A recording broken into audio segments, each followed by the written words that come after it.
Everything that human beings have ever accomplished is a product of the machinery inside our heads.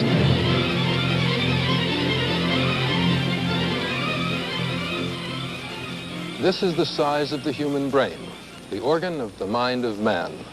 It generates all our feelings, our actions, our thoughts.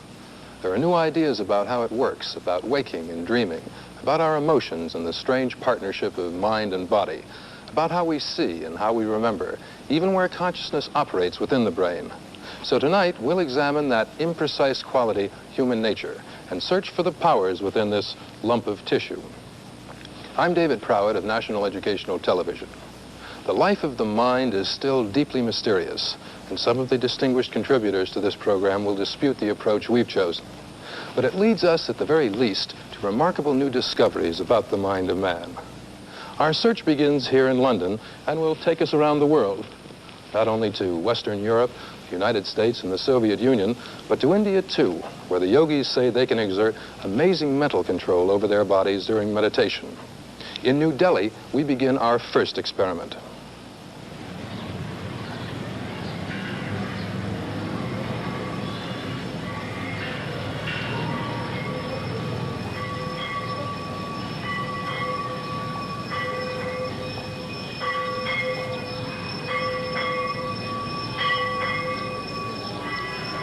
Ramanand is one of India's most accomplished Raj, or master yogis. Allegedly, he was once buried alive for 28 days. Using this airtight metal box, Dr. China and his colleagues at the All India Institute of Medical Sciences are going to put the yogi's powers to a severe test. Before he's sealed inside, Ramanand Yogi prays. He's 46 years old, and he's practiced yoga for nearly 30 years. Dr. Bal Krishan Anand is in charge of the laboratory. He's already proved some claims of the yogis, such as the ability to stop the heart, to be false. The question now is, could other claims be true? Is it possible for a man to control his body's need for oxygen just by the power of thought?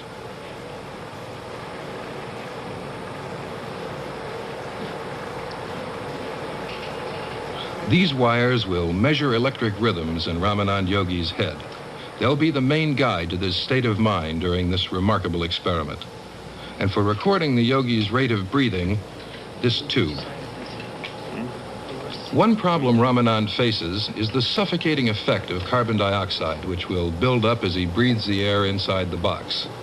An untrained man would be fighting for breath within a short time. Andar chaliye.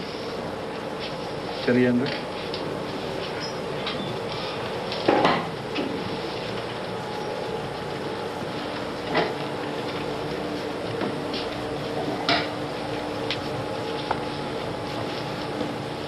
Twice an hour, small samples of air drawn from the top of the box will show how much oxygen the yogi has used.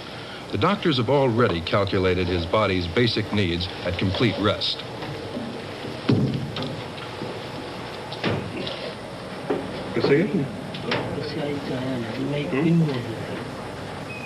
These leads from head and body will inform the experimenters instantly about his condition. But in case Ramanand wants to be released in a hurry, he has an emergency alarm buzzer.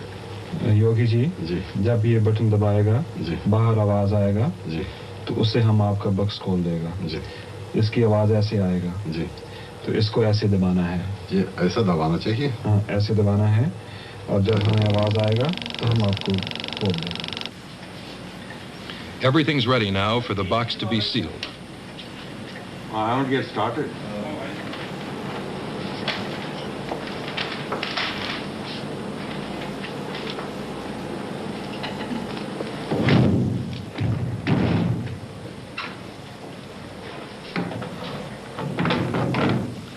Now the yogi's brain must repress the demands of his body. No air can seep in here as it did through the dirt when Ramanand was buried underground.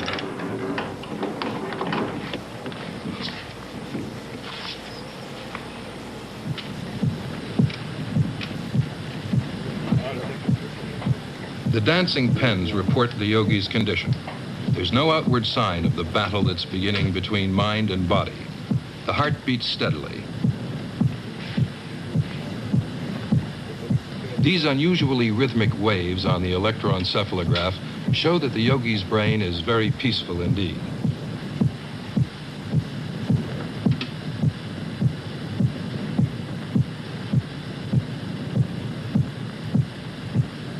What will the result be of Ramanand's strange journey into the depths of his being? We'll go back to Delhi later to find out and to see what it means for those of us who aren't yogis. Because you at home are the real heroes of our story as owners of this machine. It's inconceivably more complex than the mightiest computer, yet it weighs only 3 pounds and it fits snugly into your skull. It's the most subtle of all the works of nature, an end product of billions of years of evolution. The brain doesn't work in isolation.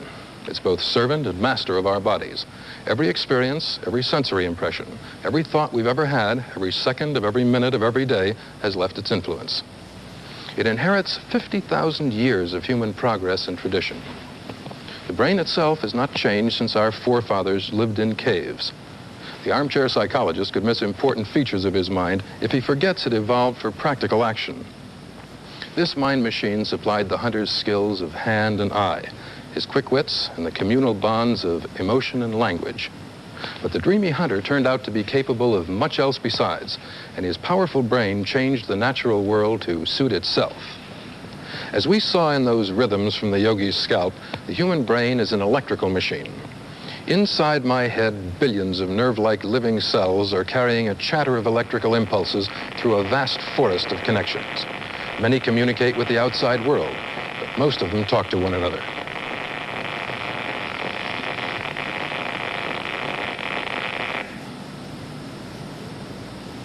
Messages passing from one brain cell to another have to jump a narrow gap between them. The electrical impulses release special chemicals, transmitter substances. Traveling across the gap, they stimulate the brain cell on the far side. That means the brain is a chemical machine too. How can we connect that microscopic bustle with our conscious minds? One obvious fact is that sometimes we're awake and sometimes we're asleep. For sleeping and waking, and for dreaming too, switches have now been located here in the stem of the brain. They're among the first parts of the brain to start working. This crown of electrodes will draw a picture of the first tentative flickers of a young mind in the making. Little Delphine is a premature baby, being cared for at the Port Royal Hospital in Paris. Officially, Delphine is 4 weeks old, but she was born about 9 weeks too early. She weighed only 3.5 pounds. Even now, her brain's not as ready for life as the brains of most babies are at birth.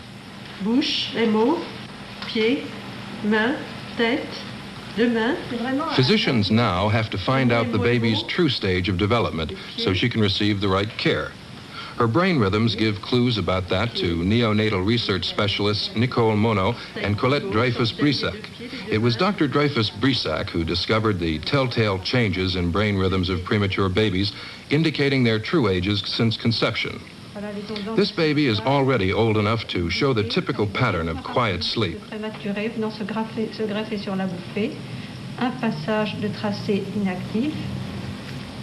Now a change. Look closely. Under her closed lids, Delphine's eyes are flicking back and forth.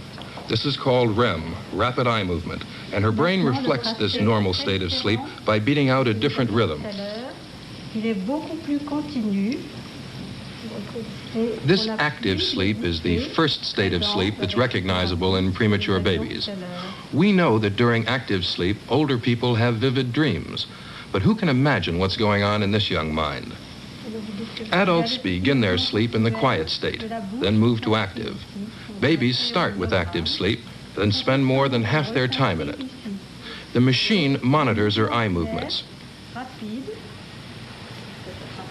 5 weeks before normal birth, many parts of a baby's brain are still unconnected. Delphine's world is small, her senses still vague and indistinct.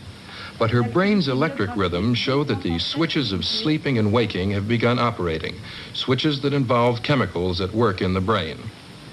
At Göteborg University in Sweden, Annika Dahlström examines specially treated tissue from the brain of a rat. Chemicals called transmitter substances glow like fluorescent paint in ultraviolet light. Professor Dahlstrom's discovered that the little containers for the chemicals have to travel to work. With this technique, we can study the action of the transmitter substances within nerve cells.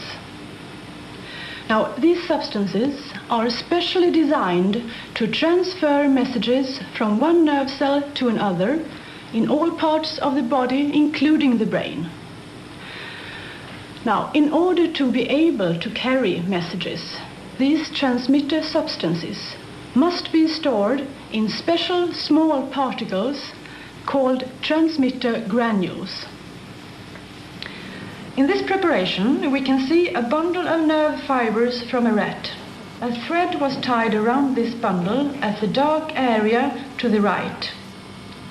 The transmitter granules could not pass this constricted area and are therefore jammed in huge numbers like cars at traffic lights. This preparation shows the nerve endings in the eye of a rat. The transmitter substance is located in the small bags which look like strings of brightly fluorescent pearls. At the Karolinska Institute in Stockholm, Dr. Kjell Fuchse uses the same research technique to see how drugs work. These are brain cells in a normal rat, with the colored transmitter substance gathered inside them. But if a rat's had a dose of a stimulant like amphetamine, the whole area is washed with transmitter substance, which is leaked out of the cells. This is how amphetamine attacks the brain, by overstimulating it. Here's another section of normal brain tissue, showing typical weak fluorescence, and here's the effect of LSD, a drug that's particularly damaging to reason. The brain bottles up the transmitter substance in an effort to protect itself, according to Dr. Fuchse. But even so, it can't escape the madness produced by LSD triggering certain brain cells. The natural transmitters have drug-like influences themselves, as shown by research on sleep at Lyon in France. This is Dr. Michel Jouvet. Well, like most hunting animals, cats sleep a great deal. And usually at midday in Europe, cats sleep and dream. Here is a typical pose of a sleeping cat. But this one, as you can see, is very wide awake. We have given both of these cats a big dose of amphetamine, a pep drug. This one won't sleep for 12 hours. But this cat does sleep, because 6 hours earlier, another drug cut the supply of the transmitter substance, noradrenaline, nature's own pep drug. This indicates that amphetamine can only stimulate when it's working with the natural substance. Studies of waking and sleeping in cats have located the switches of consciousness in the brain. About 20 years ago, American and Italian scientists discovered that a special network of cells in the stem of the brain has the job of arousing the brain as a whole, turning us on, if you will. Also in the brain stem, as Professor Jouvet has found, another switch must be thrown if we're to sleep. The switch for dreaming is in the same area. We have found a trigger zone just around here in the brain, which is responsible for dreaming and which is also responsible for the mechanism which stop us acting out our dreams. Now we know that cats are dreaming just by sticking 2 electrodes here to record the rapid eye movement, which usually are corresponding with dreaming. We'll put that there. It'll pick up your rapid eye movements during your dreams. Just stick it down. At Edinburgh University, Ian Oswald investigates dreaming with the help of volunteers like Joanna. 18. Why our brain should tell strange stories while we sleep is still unexplained. But the detection of rapid eye movements is dispelling some of the mystery. Good. Well, good night. Sleep well. I hope that arm of yours doesn't give you any trouble. Good night. You'll be all right. Good night. Joanna broke her arm in a cycling accident today, and although she's a regular volunteer in this research, it's still not easy to drop off to sleep with wires on your head, connected to a recorder, and the experimenter keeping watch.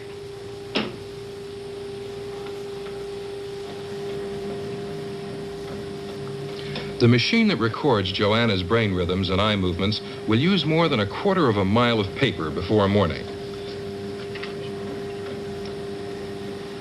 Mental life goes on all through the night. Joanna's passing into her first hour of quiet sleep, a time for the repair of the body. If you're a specialist in sleep research, you lose a lot of sleep yourself.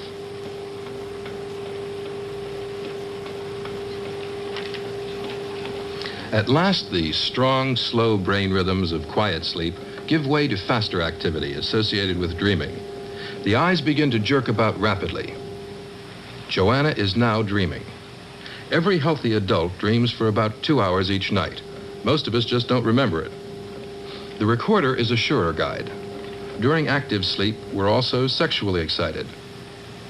Babies have a great deal of this active sleep, and Dr. Oswald believes a child's brain is growing during these periods, while an adult's is repairing itself. Joanna should be well into her dreaming by now. Joanna, wake up. Wake up.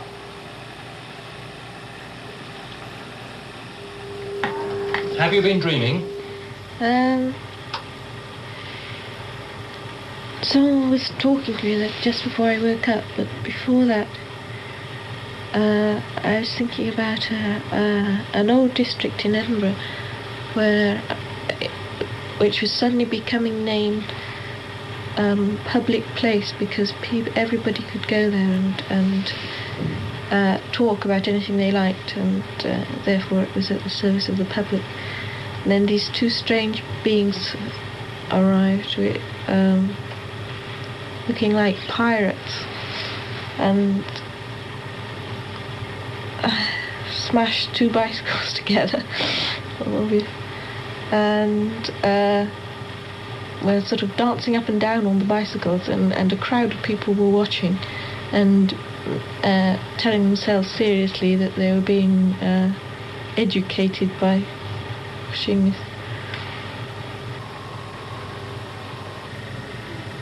Joanna dreamed of bicycles after crashing on one herself. But why of pirates? Our nighttime creativity defies explanation so far. But it turns out that dreams are most vivid at particular times. For instance, in women just before menstruation, and in people giving up sleeping pills.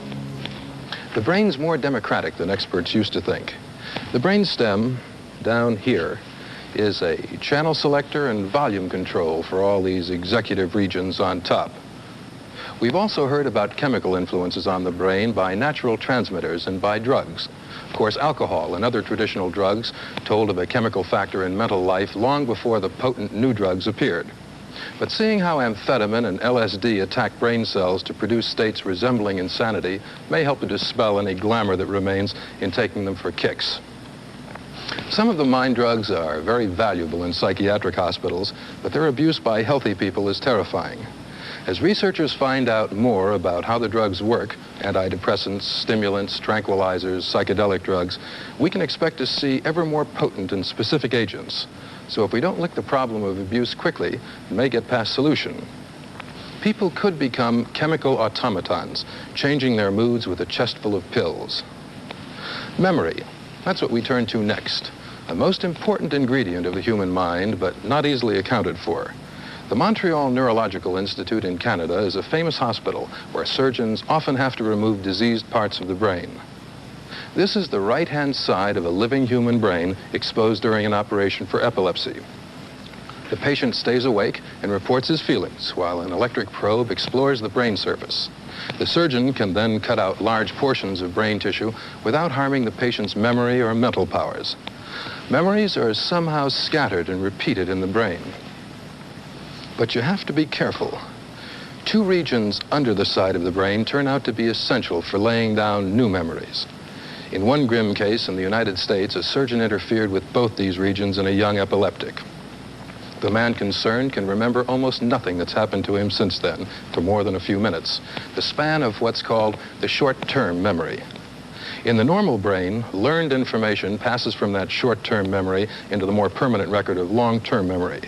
It takes an hour or more to consolidate it. During that time, items of information like the name and face of someone you've just met somehow change the very fabric of the brain, so you'll recognize him in the future. How does it happen? That's one of the most basic questions you can ask about the machinery of the mind.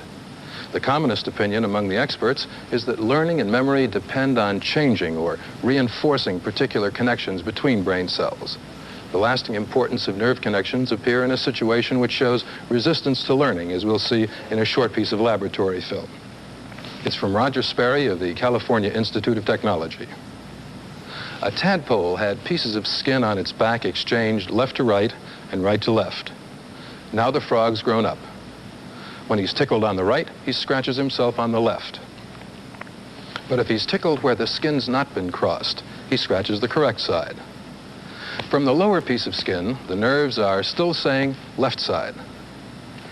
Some process in the growing frog made sure that the nerve connections with the brain corresponded to the original positions of the skin.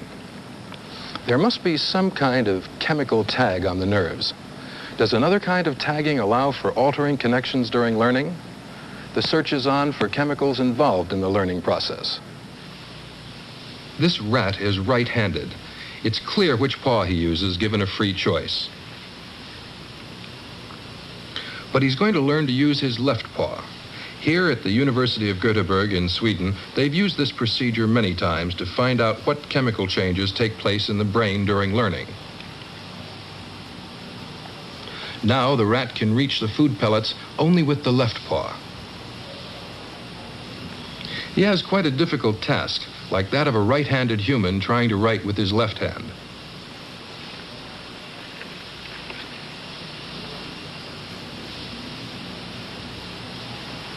But after a few periods of practice, the art is mastered. The use of the left paw has been learned.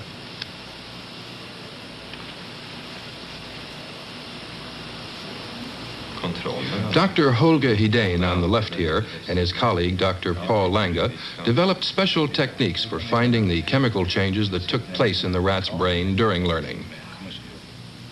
Their work focuses on the region of the brain which is the first to be engaged when the rat's learning to change paws. It's one of the regions that's known to be essential for memory, the hippocampus. For this training session, the rat's been given an injection of a radioactive chemical. Now, protein forming in his brain will itself become radioactive. And that's the key to this extremely delicate analysis. In this tube is material from about 200 cells from that particular region of the rat's brain. There's less than a millionth of a gram, the weight of a gas bubble in a glass of soda water.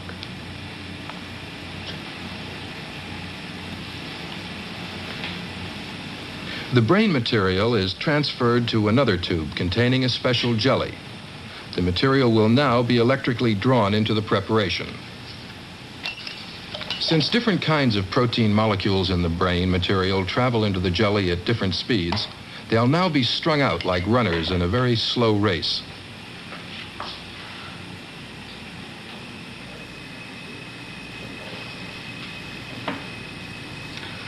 After 10 minutes, the jelly is eased carefully out of the tube.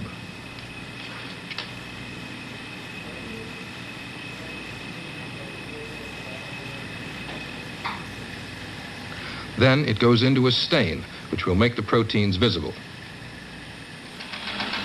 Bands in the jelly represent the different kinds of protein extracted from the rat's brain cells. This instrument measures the darkness of each band and gives an indication of the amount of protein in it.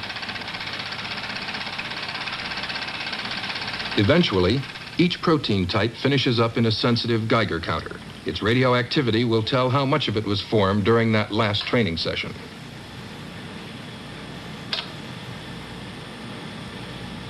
The experiments in Dr. Hedén's laboratory suggest that the learning brain makes extra amounts of a particular protein.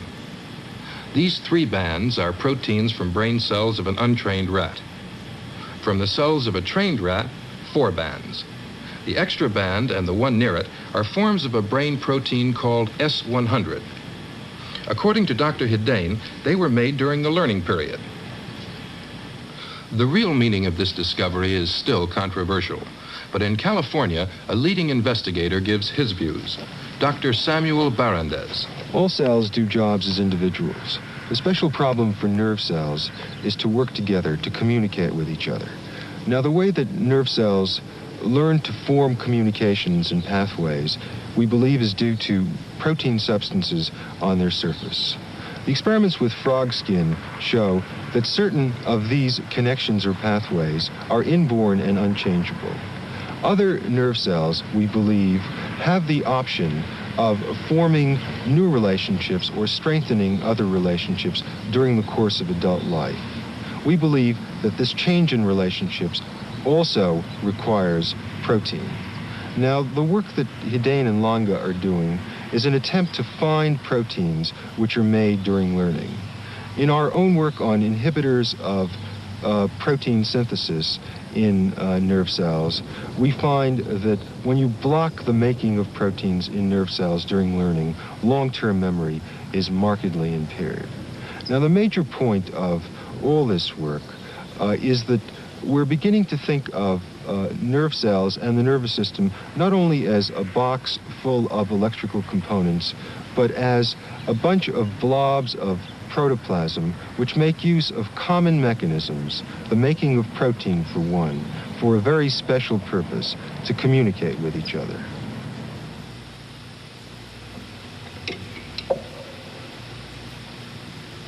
We're going to listen in on a cell engaged in communication. At the State University of New York in Buffalo, scientists are exploring a part of the brain which learns, then controls complex physical movements. Their research is also helping to solve the mystery of memory. This tube of glass is about to become a delicate instrument fit for eavesdropping on brain cells. The fine tip of that tube slides gently into the brain of an unconscious cat. Bearing an electric conductor, it eases through the dense forest of living cells. This microelectrode, as it's called, can distinguish the electrical pulses of a single cell, the chatter of one individual in the vast population of the brain.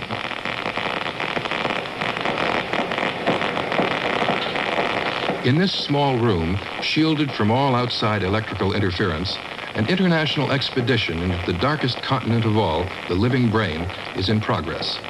It's led by Sir John Eccles, a Nobel Prize winner and perhaps the most experienced brain researcher of our time. His wife and colleague, Helena Taborshikova, comes from Czechoslovakia. Another member of the team is from Japan. Professor Eccles himself is from Australia. Specialists from the United States and Lebanon complete the team. Now we're losing it a bit. I think we're moving away. Could you try now, Helena, to go a little up or down and see if we can lift it again up to where we had it? Each movement is just 0.02 of a millimeter, about a 50th of the thickness of a human hair.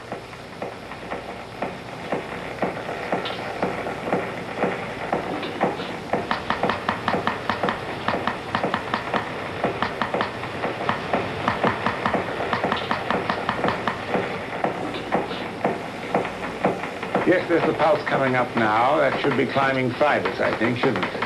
From its latency. Just a bit too. The microelectrode is searching for one of the main cells in the cerebellum, a special part of the brain that controls learned movement. Oh, here. Here she is. The cerebellum's job is to coordinate skilled movements of the muscles. It gathers information from all over the body. The experimenters now want to see how this particular cell is influenced by nerve signals coming up from the cat's leg. And what nerve is that you've got on? This is superficial radio. Try it on deep, will you, John? Here we go. Please. There's it deep. Yes, it's not the climbing fiber. There's good inhibition now. I think if we added that up, we'd see quite a good inhibition. Sensitive electronic equipment is used to find the pattern of the apparently capricious activity of the cell. The effects of repeated signals from the leg are added up and show that the incoming signals briefly suppress the activity of the cell in the cerebellum. Here, that brief silence is shown differently by a flattening effect. In brain signals, silence can be a message too. Don, can you make that sweep faster now so it's easier to integrate it? Yeah, that's better. Dr. Eccles and his team may spend several hours with one cell until they know it thoroughly. Every cell has its own peculiarities. This particular one is one of the output cells of the cerebellum, which sends instructions to the muscles during a skilled movement. That's a very nice cell indeed. Dr. Eccles and other investigators have drawn the first detailed wiring diagrams of part of the brain. In the cerebellum, a pattern of cells is repeated many times. A British theorist, David Marr, has suggested how this living machine learns to control skilled movements. Each of these big output cells controls one specific movement, in this case turning the wrist.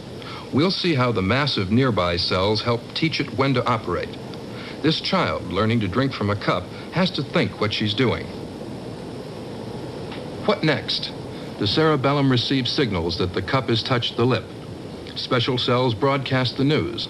But watch on the left, too, for word of the decision of the conscious brain to turn the wrist. Any broadcasting cells that are active now strengthen their links with the output cell as it echoes the command. Meanwhile, the action continues under conscious control. The cerebellum hasn't yet learned to take charge automatically. The output cell must learn its job with practice. The same action and the same news is broadcast by the same combination of cells. Prompting from the conscious brain is still needed. Turn the wrist now. But it makes those links stronger still. Again, the action proceeds under conscious control. After enough practice, the cerebellum is ready to take charge itself.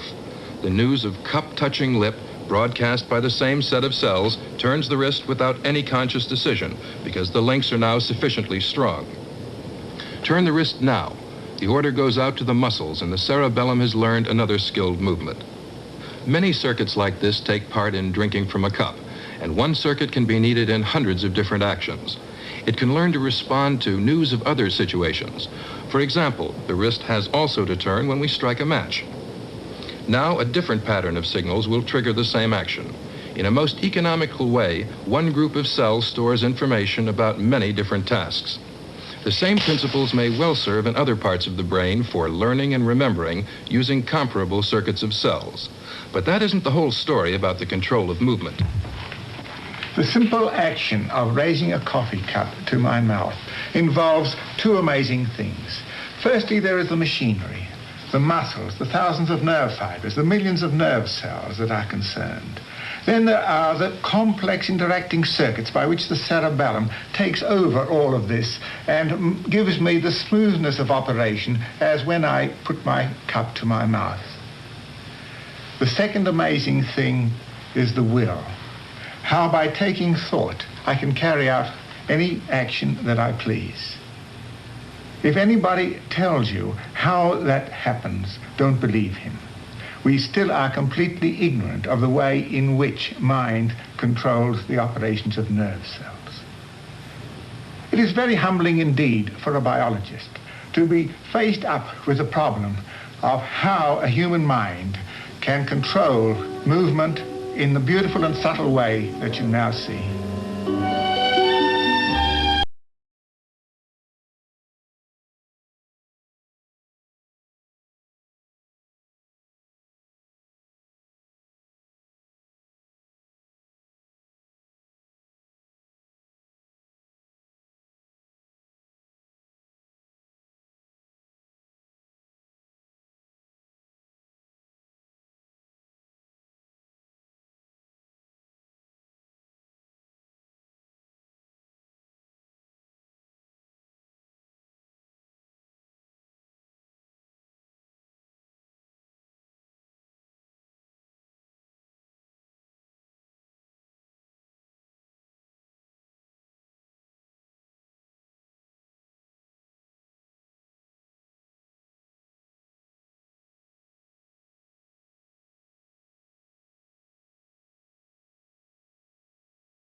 That was Maria Krejčířová from Czechoslovakia.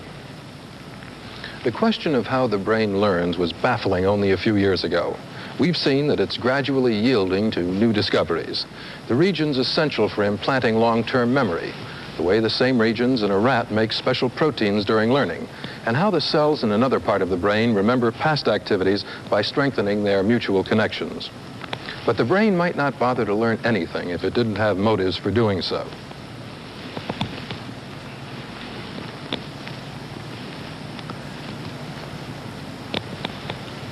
Emotion colors all human life. Love and lust, appetite and ambition, fear, mirth, aggressiveness, these are products of the living brain, especially of its central regions. And here, the brain's strongly coupled with the body. Excitement makes the heart beat faster. Hunger or high blood pressure can make a man irritable. Emotions are sometimes vicious and disabling. Rage can be blind and fear petrifying. But milder arousal is necessary for any practical action, and emotions can be strong, yet tender. Before looking again into brain mechanisms, let's see some outward effects of emotion in young animals.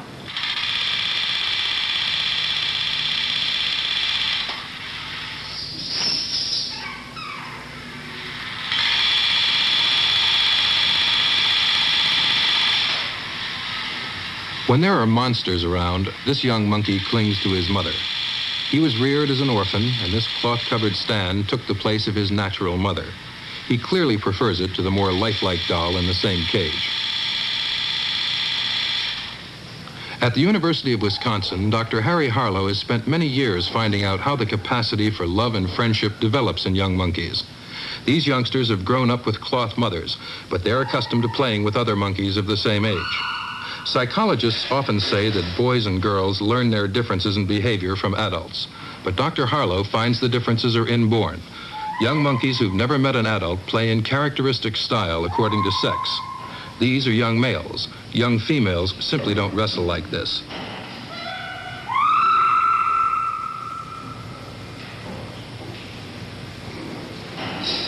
For this young monkey, even a cloth mother means nothing. He's lived, up till now, in complete isolation, with only himself to hug. At present, he's emotionally devastated. For another deprived monkey, rocking provides self-comfort. These monkeys, reared on their own, have, so far, no idea of how to play. Their new companions will show them what to do, and they'll slowly recover. If the isolation had continued much longer, they'd never develop affection for any other monkey. Learning to love is a serious business, and in monkeys, Dr. Harlow sees striking parallels with human behavior. The parallels between behavior in monkeys and man are brought even closer in another experiment in progress at Wisconsin. In the wild state, monkey fathers take little interest in their mates and offspring. Here, these monkeys are made to live like human families in a group of cages resembling an apartment house. This experiment is the work of Dr. Harlow's wife and collaborator, Margaret Harlow.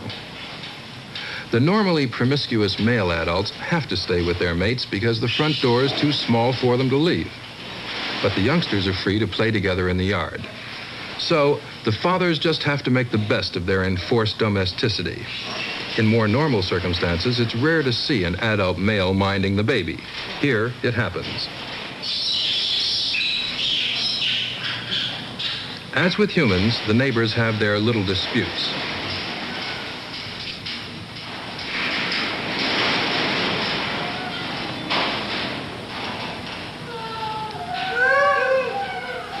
The psychologists at the University of Wisconsin who arranged this unnatural kind of life with father are surprised at how well all the monkeys have adapted to it. The basic human family of father, mother, and children may not be as strange an arrangement as some people think. The young monkeys in particular seem to benefit from the family grouping. According to Mrs. Harlow, they're the most self-confident youngsters she ever observed.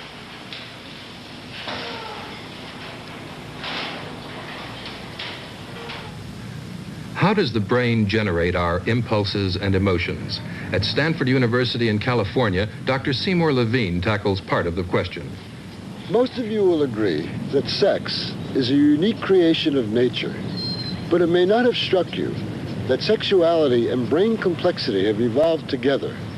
Reproduction involving two individuals is so much more complicated than the division of a single cell that behavior such as this demanded a major evolutionary step in brain development. Sexuality is built into the brain, and the male and female brains are indeed different. This female rat was given a single injection of male hormone shortly after birth. That one shot was enough. She now has the brain of a male, and she will almost always act accordingly. If presented with a normal female in heat, she will show many of the male sex behavior patterns, even the characteristic licking of the genital area. We're just beginning to understand how the glands and the brain interact throughout life. The brain directly controls the master gland lying beneath it, the pituitary. It tells the pituitary when to release special hormones which travel throughout the body, causing other glands to produce other hormones. The blood carries those hormones all over the body into the brain, where they influence behavior.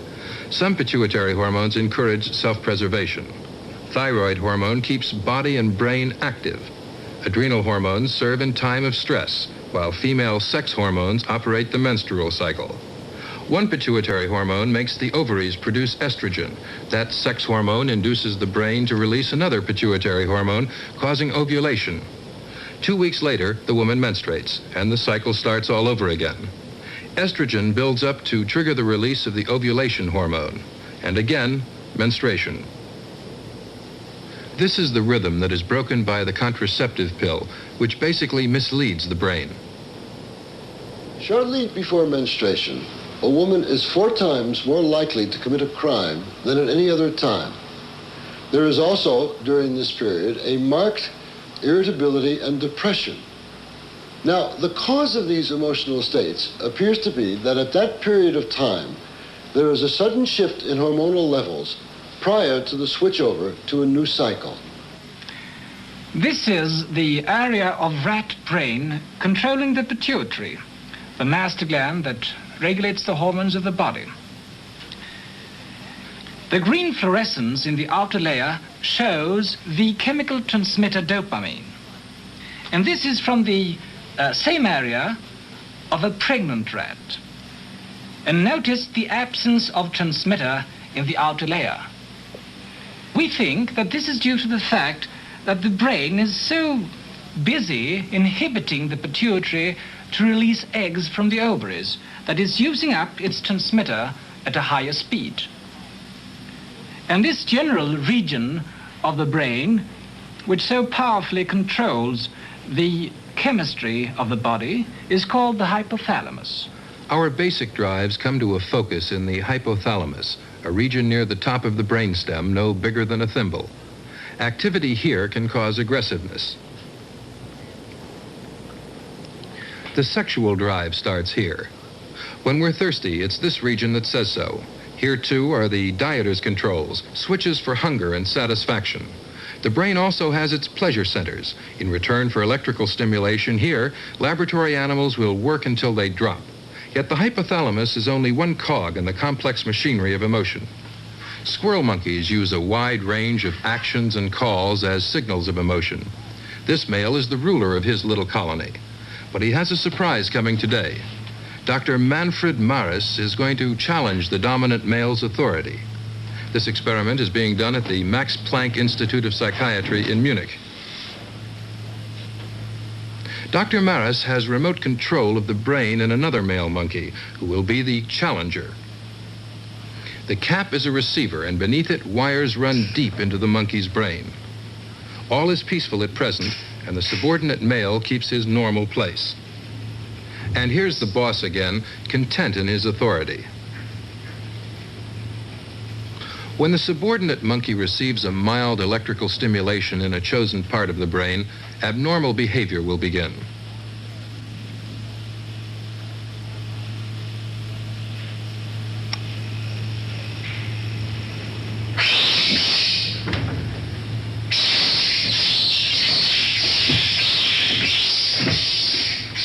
Brain stimulation off.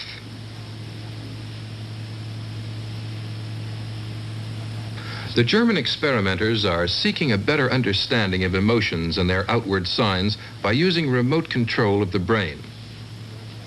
To tell us why, the leader of the research team, Dr. Detlev Plug. A single monkey is only half a monkey. Its normal life is shaped by interactions with its companions. And human life, too, communication with one another is the main factor. As a psychiatrist, I believe that the cause of mental illness is a distortion or even a breakdown of the communication system. But the human communication system is very elaborate, and we can't experiment with patients.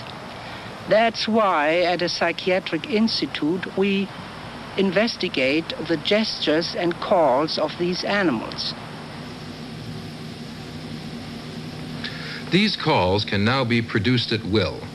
Uwe Jürgens has mapped the regions of the squirrel monkey's brain involved in different calls. No other monkey has so large a range of sounds, and electrical stimulation can evoke them. The brain's being stimulated here, but in fact that same call can be evoked anywhere in these regions. It denotes general aggressiveness. Similarly, stimulation anywhere here will produce this call. It's a sign of high excitement.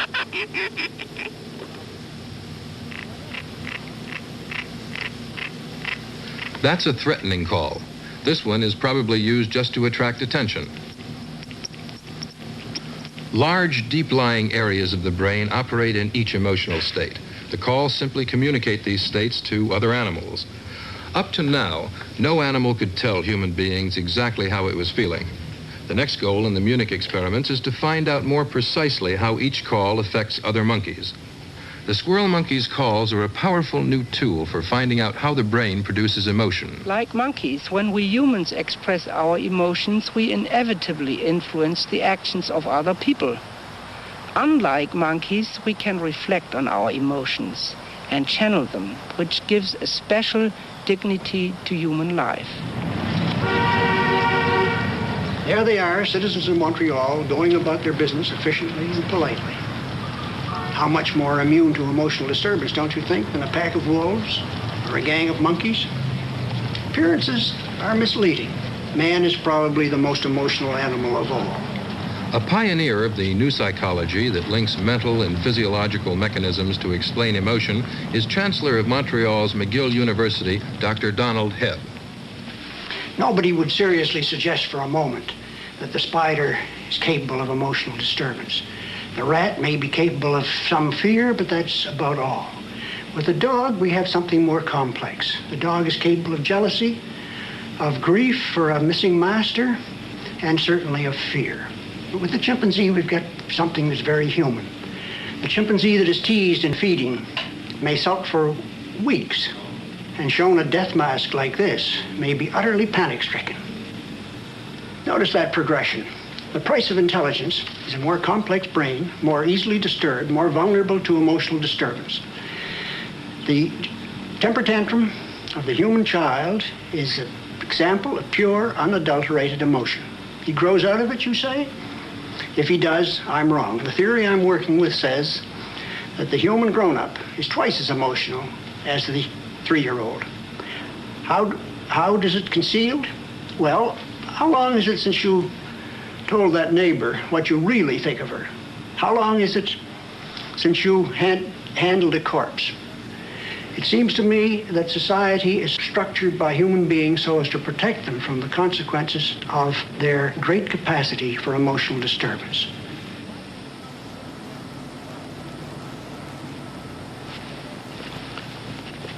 Dr. Hebb, who was just talking to us, paid healthy students good wages simply to rest on a bed like this, with nothing to see or hear or touch. They were strangely affected lying here. They had hallucinations, sights of marching squirrels or parades of eyeglasses, sounds of a music box or church choir.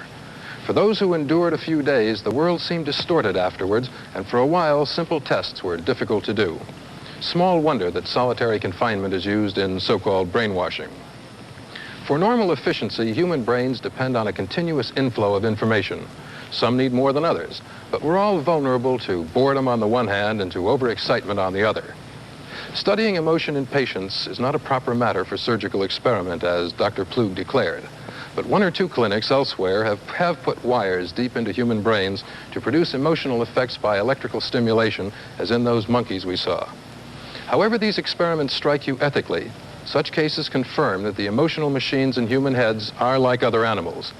and hormones flowing in the blood influence our mood and conduct. So is man some kind of chemical robot?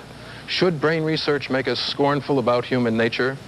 Happily, as we're going to see, new discoveries restore the balance between mind and chemistry. But don't forget a much older token of human ability to master the outward signals of emotion, the art that every actor has to learn.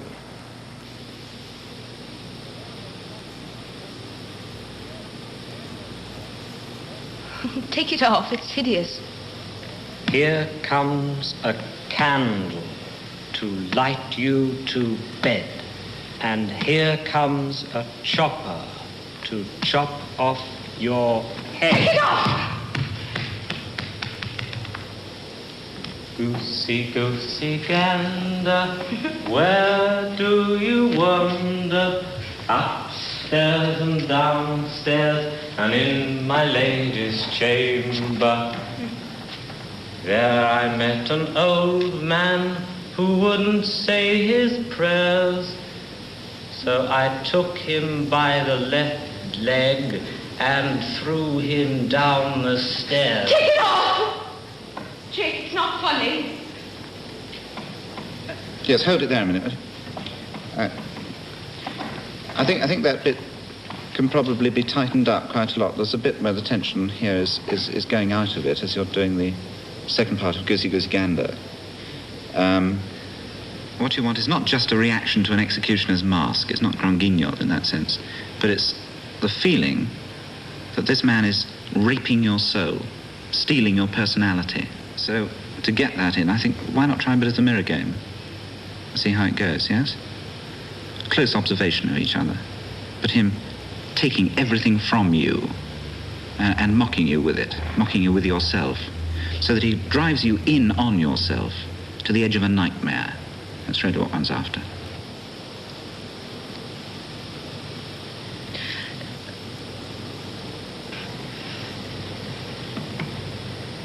Please take it off. Please take it off. Jake, it's not funny.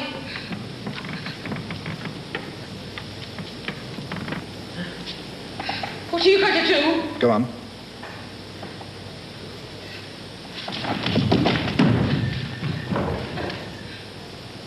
Here comes a candle to light you to bed, and here comes... Have you anything you wish to say before... Before? A cottage on the Essex coast. My father. Is dead. Father? Dead. Don't put me in the gas mask. Don't put me in the gas mask. The techniques of the yogis of India were recommended to actors by the famous teacher Stanislavski for mastering emotion. But back in New Delhi, Ramanand Yogi is mastering more than emotion. His brain is still very calm after 4 hours in the airtight box, yet he's brought his life almost to a standstill. The shaded area represents the theoretical minimum of oxygen the yogi's body needs to survive when completely at rest. In the first half hour, he managed with less. Then he settled at half. That's a level he reached in earlier tests. But after 3 hours, look, the air sampling shows him down at 1/4 of the so-called minimum. There's no mistake, because the next half-hourly measurement shows the same level. Now it's time for the next air sample. They check not only the oxygen used, but also the accumulation of carbon dioxide in the box.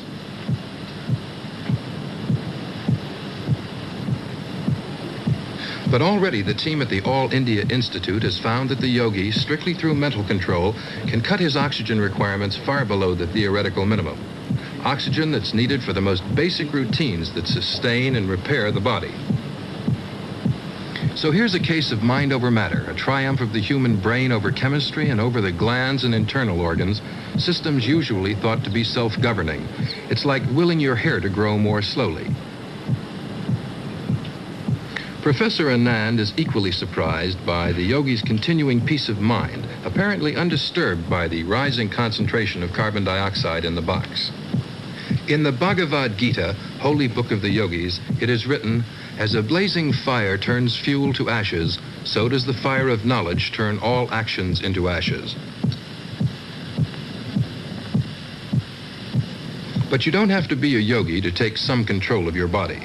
Just set your mind free, relax, breathe regularly, and when you hear the tone, that tone will mean that you're succeeding. That's all I have to do? That's all you have to do. Keep the tone on as much as possible. Okay. All right? In a New York hospital, we're about to see something which, up till now, most doctors would have thought was quite impossible. Oh, now start in recording. This healthy volunteer is going to attempt to lower his own blood pressure simply by willing it.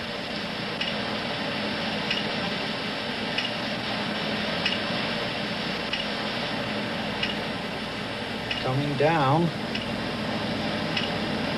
Good.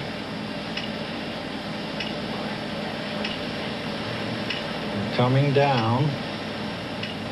Wrong way. Better. Now you're coming down. Down.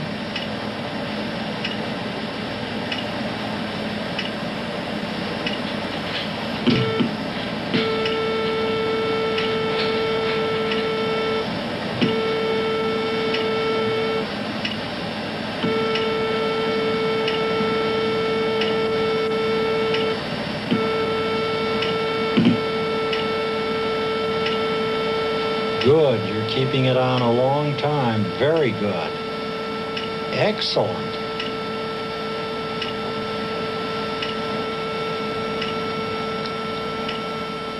In charge of this experiment is a leader in modern experimental psychology, Dr. Neil Miller of the Rockefeller University. Excellent. The best yet. You're way down. Blood pressure is down by 16%. Conscious control of the body's inner workings? Few physicians thought it was possible. Dr. Miller has staked his reputation on the belief that it is. So strong was this prejudice that I had extreme difficulty in getting even my own students to work on this problem. But in the end, we were able to show that the brain has more direct control over internal organs such as the heart, the kidneys, and the intestines than even those rare perceptive physicians had believed. I believe that my work lends additional support to that of Professor Anand. With rigorous experimental controls, we have shown that we can train animals to modify a number of internal functions. We hope that it may be possible to use the same training techniques to teach patients with high blood pressure to reduce that blood pressure. Since we are just starting this work, this remains a hope.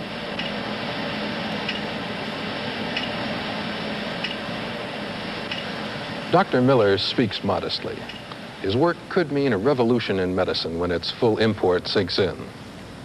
The implications for mental factors as causes of disease and perhaps also as cures are truly staggering. There's a broader conclusion, too. We've always been telling ourselves that our emotions are foolish and unruly, and it did seem as though the lower parts of the brain conspired with the body to keep emotion inferior to conscious reason and left human nature at the mercy of chemistry. All that's changed by what we've been seeing. The mind can overrule chemistry, even to the extent shown by the yogi cutting his oxygen needs.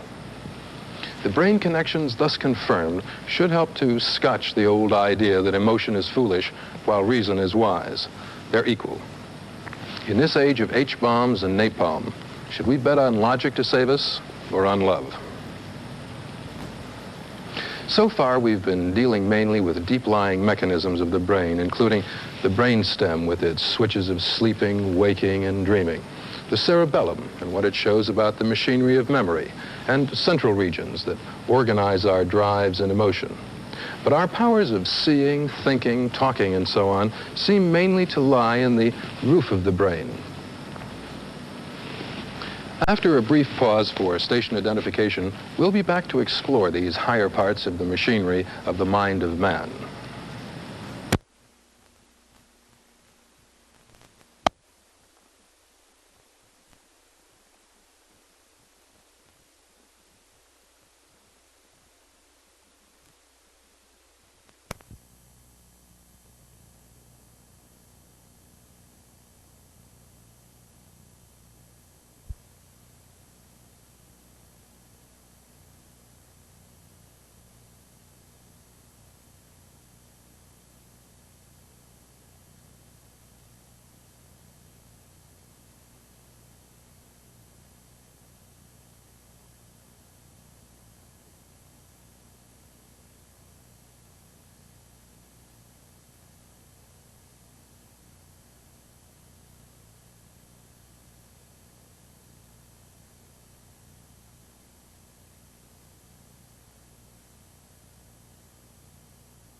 Is from a single brain cell concerned with vision.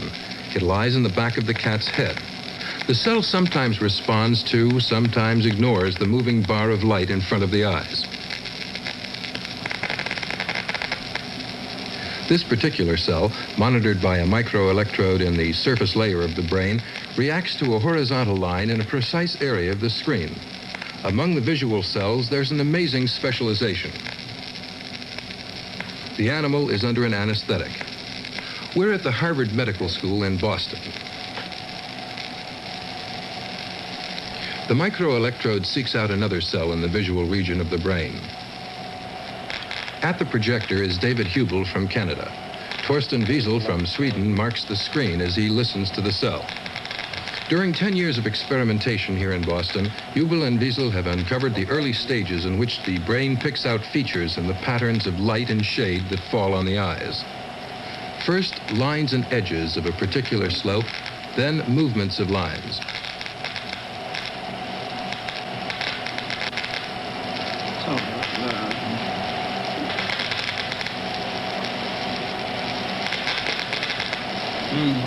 In this case, the cell responds to a sloping line moving in either direction.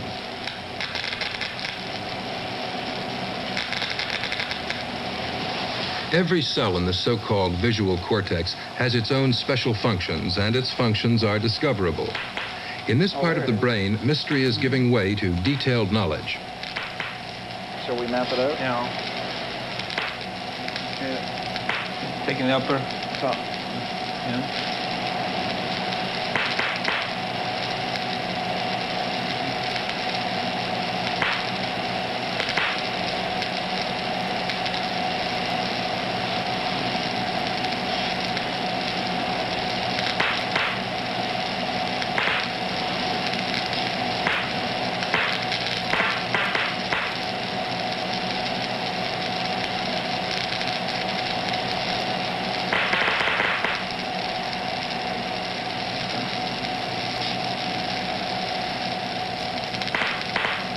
This cell turns out to respond to a bar moving one way, but not the other.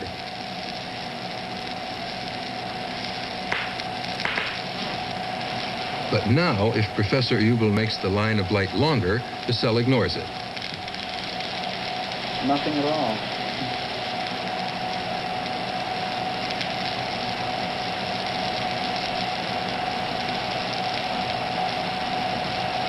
With this degree of specialization in feature detection, it's easy to understand why the brain needs so many millions of cells to operate.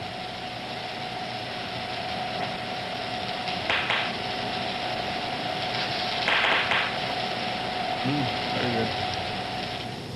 The eye itself begins the analysis of what we see. It's more than a camera, it's an outpost of the brain, and the information the eye sends back is already partly processed within the retina.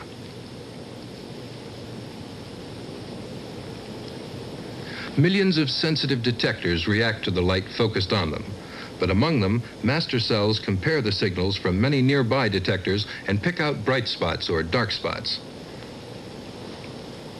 It's basically news about spots that travels along the nerves towards the brain.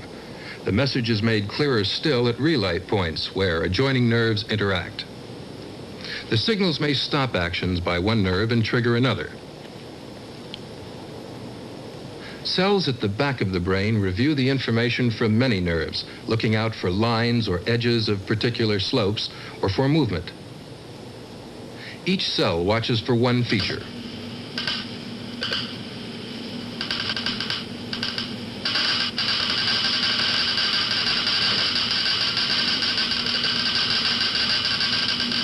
Huge numbers of brain cells help to analyze the diamond. As the eyes wander, the image shifts on the retina, and quite different sets of brain cells take over. But some cells found by Hubel and Wiesel hold on to the features even if small movements occur. The brain's begun forming a stable internal impression of the diamond out of ever-changing signals from the eyes. But what the brain chooses to see depends on other factors, the effects of alcohol, for instance. A man's state of mind affects his skill in a visual task. In an experiment at Cambridge, England, a British sailor has been fed rum. Then he tracks a moving needle with the lever. Apart from the rum, there's the noise. Any light that shows, he must cancel without losing track. The sailor's being tested at the Applied Psychology Research Unit, directed by Dr. Donald Broadbent. This kind of experiment helps us to give practical advice on how to lay out the work in submarines or in factories, or on the kind of mistakes that you might make when you're driving a car, even if you've just had a little bit to drink. But in addition, this kind of experiment gives us general clues about the way the brain's working. In this sailor, most of the information which is reaching his eye, or his ears, or his nose, is literally escaping his attention.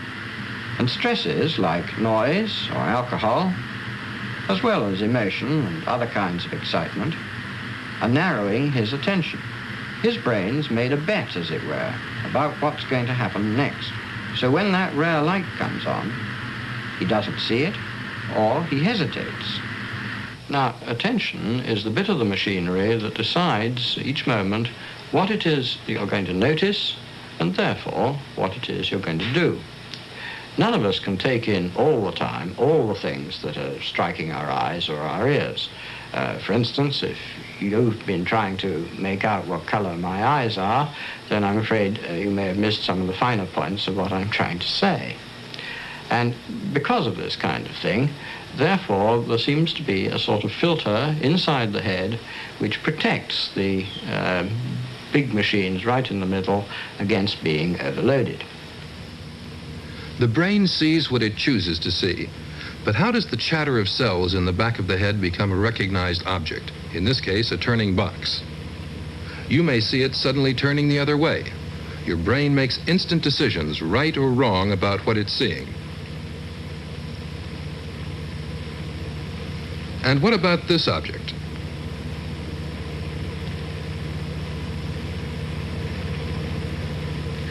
You may see it snaking in a peculiar way, but it isn't really. It's just a piece of bent wire turning behind a screen. For Richard Gregory, a British experimenter, tests like these help to show that our brains make internal models of recognizable objects.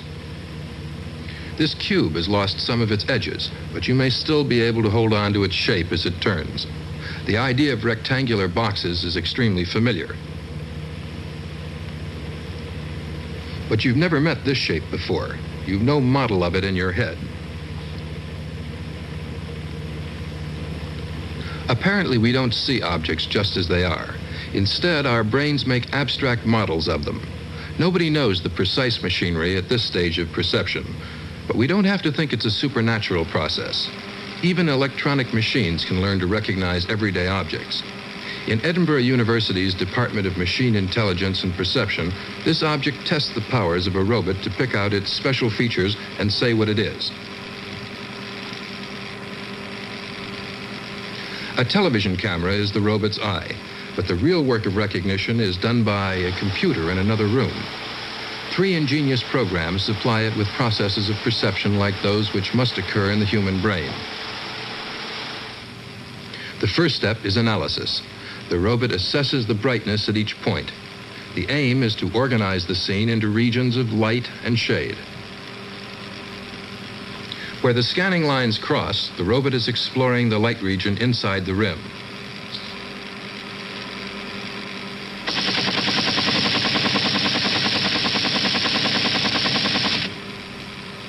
A second program relates all the various features, rim and handle, for example. Finally, the computer searches its memory. It looks for abstract models that match the mathematical description of the object. This should be the last step in recognition. If it doesn't find a good match, the robot can always look again.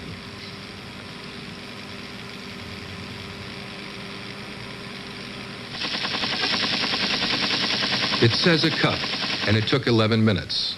A little slow-witted? Something with the same number of regions about. Donald Mickey and his colleagues find it fairly difficult to give a computer abilities that come naturally to the human brain. But no one here doubts that, in principle, an electronic robot can form concepts and use them intelligently. And anything which is that. Yeah, well, now the size of the total repertoire of possible objects, it's up to about 10, isn't it? Yes, it's about 9 objects. Spectacles, cup, If the road to intelligent robots seems difficult and slow, it's as well to remember that many years go into the making of a full-fledged human being, too. In some respects, a baby's rather like a robot running on imperfect programs. Kirsten, at 4 weeks of age, doesn't like unsweetened lemon, that's clear. But the automatic sucking reflex is too strong for her at this stage of life.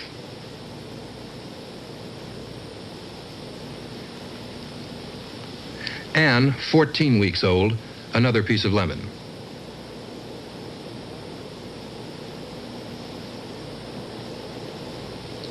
Joanna, 6 months. She's made progress, at least the lemon's self-administered.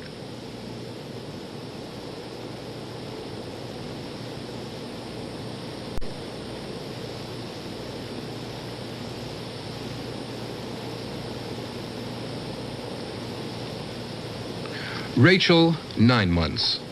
A sign that our mental powers spring from the tissues of the brain is the way they're switched in one by one as the wiring is completed during childhood. This small program for avoiding the sourness is complete. 12, 13, 14, 15, 16. Good. Now, have we both got the same? Yes. You've got 16 and I've got 16. Is that the same number? Yes. Good. Now, if I pour mine in here, who's got more now? Me. Why have you got more? Because they're all up like that. Yes. Richard is a bright 5-year-old, but his brain's not quite mature enough to grasp that objects don't vanish or appear from nowhere. Who's got most now? You had 16 and I had 16. Who's got most now? Neither of us. Neither of us. They're both the same. Both the same. Good. Now, supposing I put mine in here. You've got more than me. Why have I got more than you? Which was from there to there and then from there to there. Thank you very much. He'll get that right when he's 8. But even at 8, a child's reasoning powers are imperfect. In this Manchester University experiment, Damien has to find out which of many points on the panel represents a hidden treasure. These lights give him clear hints about whether each move is good or bad, nearer, farther, same distance. Even so, at this age, a child will rely on feelings and hunches rather than on reason. The strategy, or lack of strategy, used in searching is a sign of the child's prevailing mental capacity.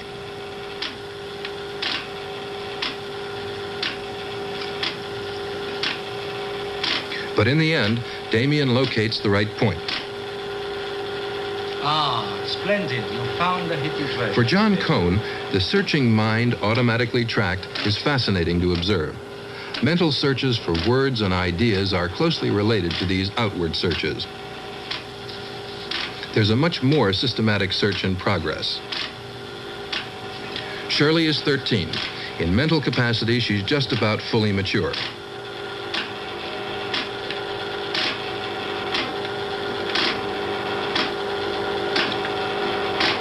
Ah, splendid. You found the hidden treasure very quickly. Покажи нос. Touch your nose. Покажи глаз. Touch your eye. Глаз, нос. Eye and nose. Глаз. Это нос, да? Да? Mental powers that emerge so gradually in childhood may suddenly be lost if the brain is damaged. This man can take only one simple instruction at a time. We're in Moscow at the Burdenko Institute, one of the world's biggest brain clinics. An outstanding Soviet expert, Dr. Alexander Luria, tests a patient. M, R, R. Ba, pa, ba, pa. Па, ба, па. Ба, па, па.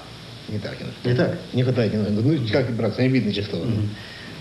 Па, ба, па, па. Damage to specific areas of the brain causes predictable loss of mental powers. These tragic effects are one of the surest sources of information about how the brain is organized. Париж. Париж. Ливерпуль. This man was a detective in a Moscow suburb. He was saving a woman from being mugged when a blow injured a region of his brain that is involved in interpreting words. The damage has seriously affected his powers of speaking and writing. His ability to recognize and repeat music remain, however. Вместе. Расцветали яблоки, груши, поплыли туманы над рекой. Выходила на берег Катюша, на высокий, на берег крутой. Сейчас. Расцветали яблоки, груши. He was getting the words from the professor. Расцветали яблоки, груши. А дальше? But can he do it alone, without words? Я возьму. Без слов тогда давай. Могу, давай, как следует. Та-дари, та-ра-дари-да-ра-да, та-дари, та-ра-дари-да-ра, та-тари, та-ра-дари-да-ра-да, та-да-ра, та-ра-дари-да-ра.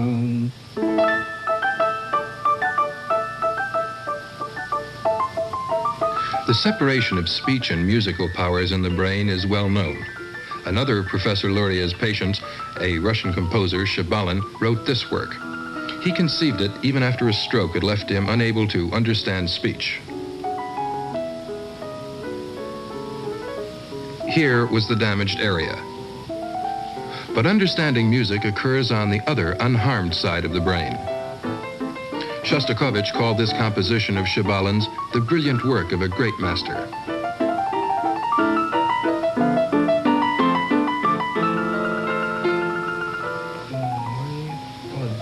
Put the triangle beneath the square. That ought to be easy enough. But this man was an officer in the Red Army, and in one of the battles of 1943, he was shot in the head. He lost a part of the brain which supplies the ability to relate the positions of objects. Mental arithmetic and the understanding of complex sentences are also affected. The same brain mechanisms serve all these different functions. Правильно, хорошо. И теперь третье, последнее. Now he has to try and put the triangle above the square again. Значит, треугольник над треугольник уже надо выше. Words like above and beneath, left and right no longer have their obvious meanings for him. He now has to use torturous reasoning to put the triangle above the square. The wound also destroyed the soldier's normal writing ability, but by using a different substitute brain mechanism, he was still able to sign his name. With effort and courage, he built on that remaining mechanism. He's even been able to write a book, a long account of his struggle for his mind. Many people I know talk about cosmic space. Our Earth is no more than a tiny particle in the infinite universe, and yet people don't think about that. They think and dream of flights to the nearer planets which circle around the sun. But the flight of bullets, shrapnel, shells, or bombs which splinter and fly into a man's head, poisoning and scorching his brain, crippling his memory, sight, hearing, consciousness. This is something people consider normal and easily dealt with. But is it? If so, then why am I sick? Why doesn't my memory function? Why have I not regained my sight? Why is there a constant noise in my aching head? Why can't I hear properly, or why can't I fully understand human speech? It is an appalling task to start again at the beginning and relearn the world which I lost when I was wounded, to piece it together again from tiny separate fragments into a single whole.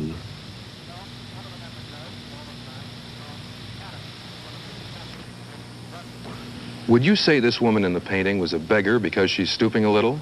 You might if you'd been injured in the front of the brain. In fact, this Russian painting shows the unexpected return of an exile. To find out why some patients with brain injuries make apparently silly remarks about pictures, colleagues of Dr. Luria in Moscow have tracked people's eye movements. Much speeded up, here's how a normal person's gaze first wandered over this picture.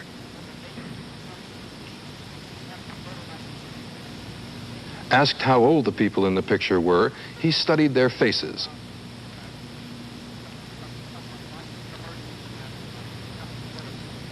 But a patient with severe damage in the front of the brain moved his eyes aimlessly, whatever the question.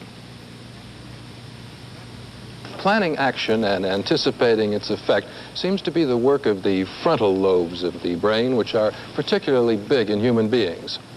Parts farther back have more specific executive tasks. Back here, vision, as we've seen. Hearing words. Control of movement. And this is the part concerned with relationships, which gave that wounded soldier so much trouble. In young children, some parts of the brain mature later than others do. A wise mother should know that the front of the brain isn't fully developed in a 2-year-old. Even if he understands her instructions, he may be physically incapable of obeying them.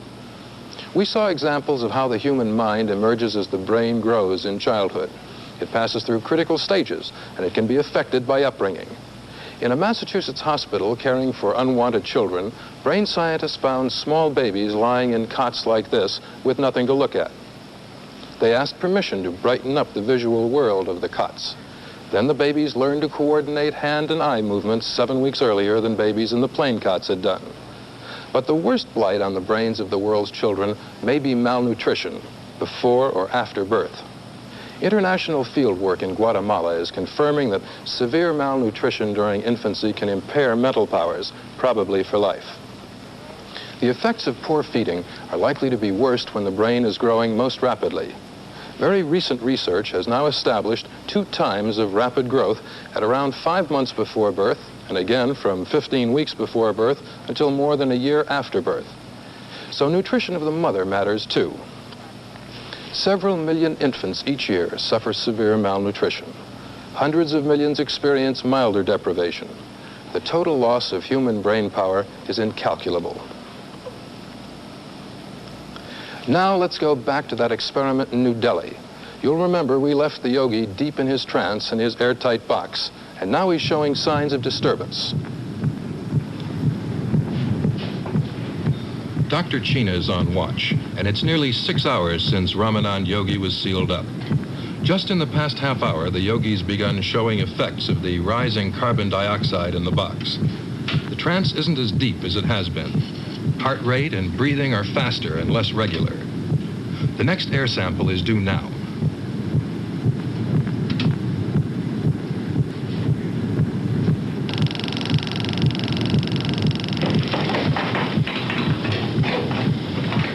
The yogi's come out of his trance, and he wants fresh air, quickly.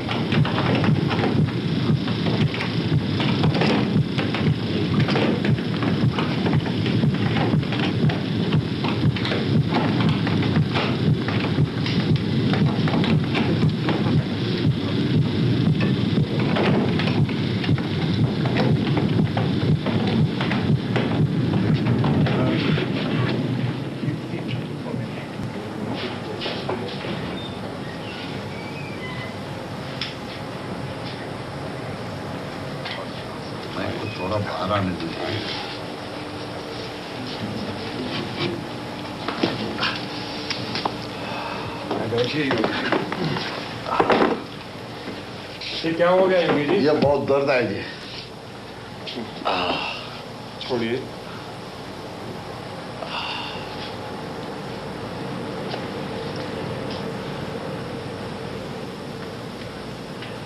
He seems to be in good condition, considering that at one stage in the experiment, his body was making do with only a quarter of the oxygen he was supposed to need. So that's that. The remarkable test we've been watching must help to change our basic attitudes to the interactions of mind and body. The yogi's self-control, now verified by the instruments of science, is a private kind of accomplishment. But does not all human achievement begin with inward dreams made public? The mind of man has taken charge of the planet that gave it birth, ruthlessly driving back the wilderness, settling in a kind of peace in vast communities, pooling the talents of 1 million brains. But the restless hunter still drives his limbs to unprecedented feats. Wherever his mind can lead him, he sets his footprint, and he fills his caves with instruments stalking the secrets of nature. He strives to save the individual human mind from oblivion, but he turns to faith and awe where comprehension fails. And with his brain-born skills of hand and eye, man seeks for beauty, calling it truth. Our special powers of language play an indispensable part in human accomplishments. Nothing is more challenging or difficult to explain than how the brain supplies those powers. These regions, all on the left side of the head, are involved in language. Measurements made recently at Boston University show there's a language lump here, a definite enlargement not found on the other side of the brain. But mapping these regions tells little about how we learn language and use it. Is the child's brain like a clean slate on which language is inscribed by a process of trial and reward? Dr. B.F. Skinner of Harvard University and the behaviorists think it's so. But they're challenged by those who say our powers of language must be largely inborn. That's why there's so much interest just now in how children learn to talk. Take the little matter of when you say the thing and when you say a thing. The rules are very complex indeed and depend on what you think the other person knows. No one dares tell children these rules. They just pick them up by about the age of 4. Well, Julia, once there was a man who was a photographer. He took pictures of animals for a living. In Harvard University's Department of Social Psychology, a research student tests Julia's mastery of A and First the. thing he saw, there was a lion and a tiger having a fight. Now, who do you think won the fight? The tiger. Yeah, the tiger won the fight, and he gave a great roar to show how happy he was at winning. Well, he thought that was a very good picture. So he went trooping on through the jungle, and next, he saw a rabbit and a turtle. They were having a race. Who do you think won? The rabbit. The present controversy about language and the mind of man raises important issues about brain mechanisms and also about human self-esteem. A leading figure in this argument is just along the road from Harvard at the Massachusetts Institute of Technology, a distinguished theorist of grammar, Noam Chomsky. A number of years ago, people were quite enthusiastic and hopeful about the possibilities of using computers to, for example, translate human languages and to construct computer programs that would be able to comprehend and understand languages. These hopes have been very largely abandoned for the short run at least. It's now recognized that the principles of human language are far too subtle and complex for present-day technology and understanding to encompass and express them precisely. And this is an interesting and important fact, because of course every young child of normal intelligence very rapidly acquires a complete and full knowledge of his language and uses it with perfection. And he does this on the basis of extremely poor data and often on the basis of no teaching or very little teaching. I believe myself that this fact leads us to the conclusion that the major properties of language structure are inherent to the human mind, that they are simply qualities of mind. And that the child brings these qualities of mind to bear when he learns language, and he must only then learn the particularities, the specific details that distinguish one language from another. And I think that this conclusion is supported by the research into the variety of languages. For example, here at MIT, we have work on the structure of English, on the structure of Australian bush languages. And I think it's fair to say that very similar universal properties appear in this wide range of languages, which must, I believe, be attributed to properties of mind. I also think that there's no evidence whatsoever that other animals, let's say apes, share these qualities.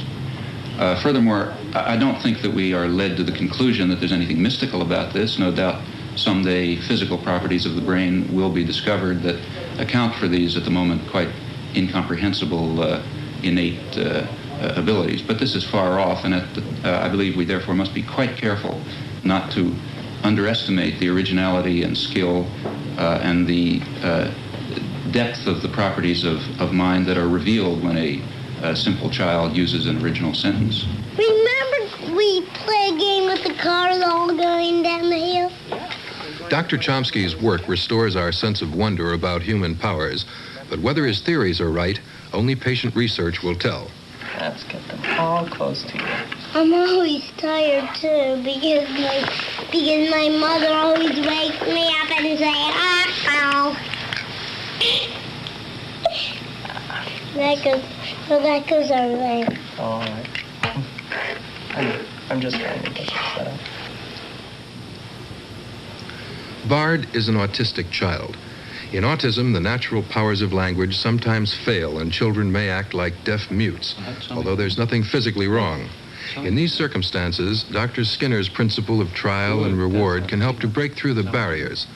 When Bard, who's 6½, came for treatment at the Max Planck Institute of Psychiatry in Munich 12 months ago, he was completely speechless and unsociable. Soft? Peter Gottwald uses a conditioning technique developed in the United States and England to help Bard talk. Good. He rewards any progress with a pat and a spoonful of ice cream. The procedure is based on the methods used in training laboratory animals. An essential first step is to make eye contact. Schau mich an. Gut, das ist gut. Bascha hier. Was ist das, Bart? Nein. Richtig. Gut. Was magst du haben? Gut. Great skill and patience are needed even in this seemingly simple routine. Gut. Prima. Was ist das? Bascha hier. Was ist das? Gut, das war gut. Was magst du haben? A star pupil after 18 months training. When she was 8, Irena behaved like an infant, saying little and being easily upset. Now she's maturing socially and can use short sentences. Was ist da? Das ist die Bettina. The behaviorist technique has worked for these autistic children, but that doesn't prove that more normal children learn language by simple trial and error, or that there's no inborn basis for the development of language in human beings. Ganz viele Leute sind da drauf. Come on, Sarah. Come on. Come on. Mm-hmm. Good. Sarah is a student at the University of California at Santa Barbara. They're trying to teach her to reason with words. It's one of the current experiments in communicating with chimpanzees. Obviously, chimpanzees can't talk. But can Sarah read and write using magnetized characters that represent words and questions? Question mark. Apple is red. Question mark. Banana is yellow. Sarah knows 130 of these symbols. These experiments seem to challenge the belief that man alone among the animals can reason with words. Question mark. Apple is red. Question mark. Yellow. No, that's not right. That's better. Question mark. Banana is yellow. To answer these questions, Sarah's first supposed to remove the question marks. She has a choice of other symbols, 2 meaning yes, 2 meaning no. She's supposed to take the symbols meaning yes and put them at the head of each column. Sarah removes the question marks and looks for the right answer. But does the trainer unconsciously give her any hint? Come on. The psychologist in charge, David Premack, says he's guarded against that possibility, which always hangs over tests of this kind.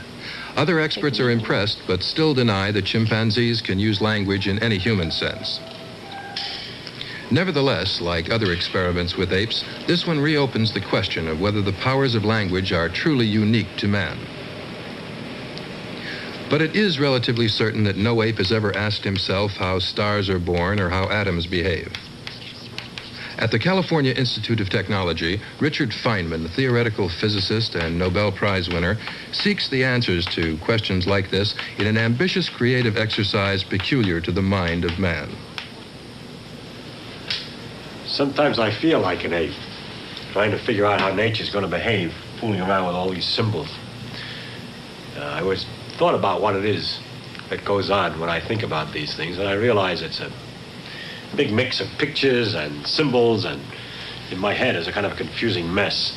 But the symbols are inventions of other people which make our thinking about nature efficient.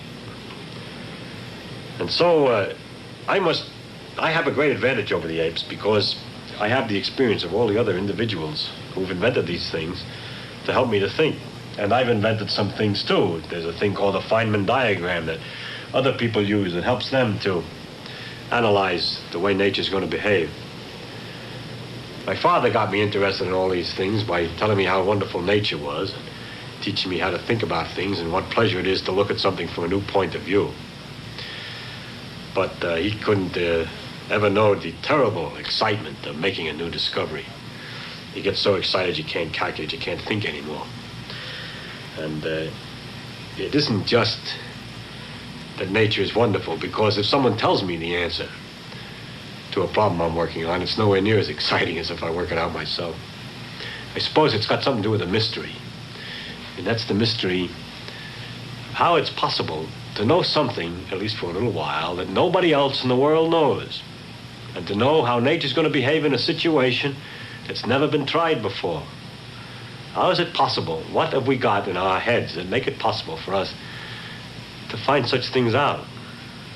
And I suppose it's the mystery of that adds to the terrible excitement you get when you make a real discovery, which hasn't happened to me very often in my life.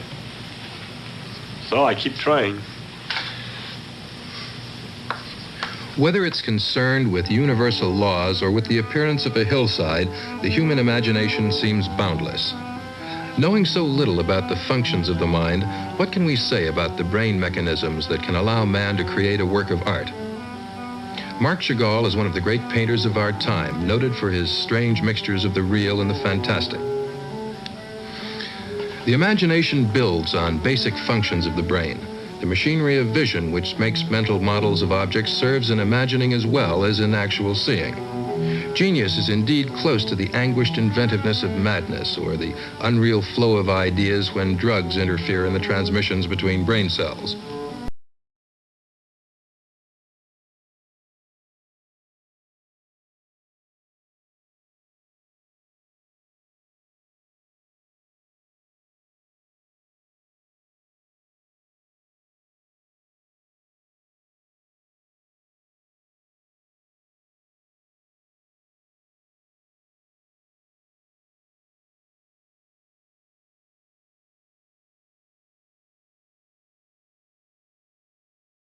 In matters of shapes and patterns, the right-hand side of the brain is particularly involved. The mechanism of recognition comes into play with a feeling of excitement and conviction as the painter recognizes the right idea. But what is right depends on the times. In the face of competition from photography, the imaginative powers of the painter are tested to the limit, in showing us sights never seen before. Chagall himself once said that if you can discern no single object, even mountains of color piled on a canvas won't necessarily make it seem right.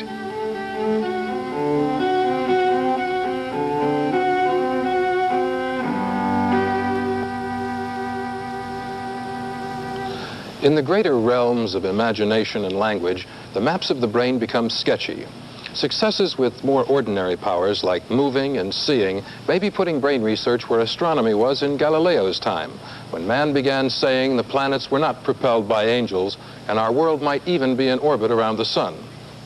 At about the same time, the French philosopher Descartes kicked the mind of man right out of the physical universe.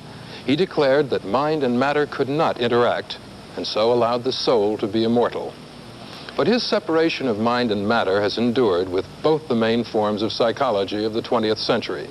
The psychoanalysts, followers of Freud, deal with mental events without reference to physical brain mechanisms. The behaviorists use the physiological conditioning methods of Pavlov and Skinner to study outward results of brain action without attempting to relate them to inner mental processes. But when we think of putting our mental world into orbit inside the skull, eminent spokesmen for these rival schools of thought united in their skepticism. I do not agree with the argument of this program. We do not need to create a duplicate of the brain called a mind. We can deal with the brain in other ways. My name is Skinner, and I'm a behaviorist. As such, I study rats, pigeons, children, and adults, normal and psychotic. The behaviorist does not ignore consciousness, as is often said.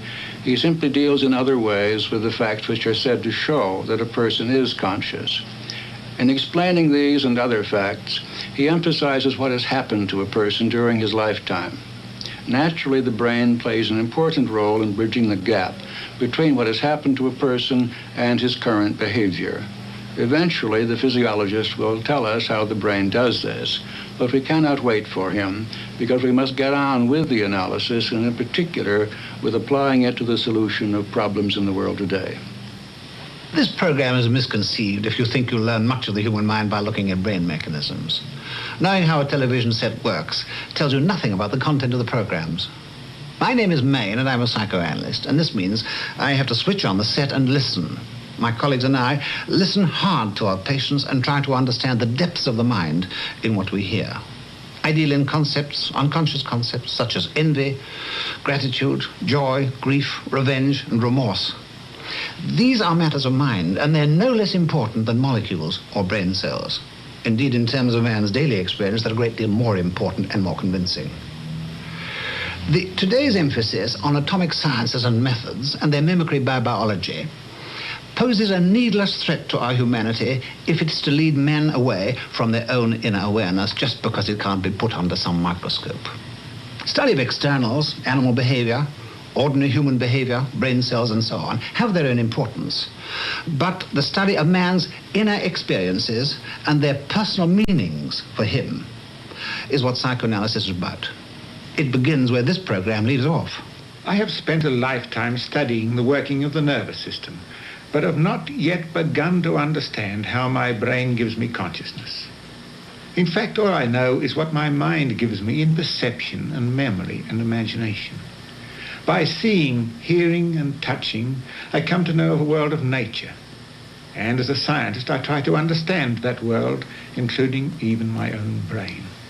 The really interesting features associated with that world, light, color, sound, smell, form, pain, are not in the world at all, but come to my mind as interpretations of signals to my brain in a manner that is completely beyond any scientific comprehension. I believe that there is a fundamental mystery in my personal existence, transcending the biological account of the development of my body and my brain. That belief, of course, is in keeping with the religious concept of the soul and with its special creation by God. For understanding man, the dreamy hunter, no method is uniquely right.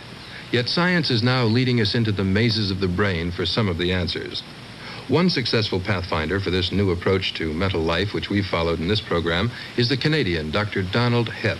30 years ago, here in Montreal, I was faced with a great puzzle.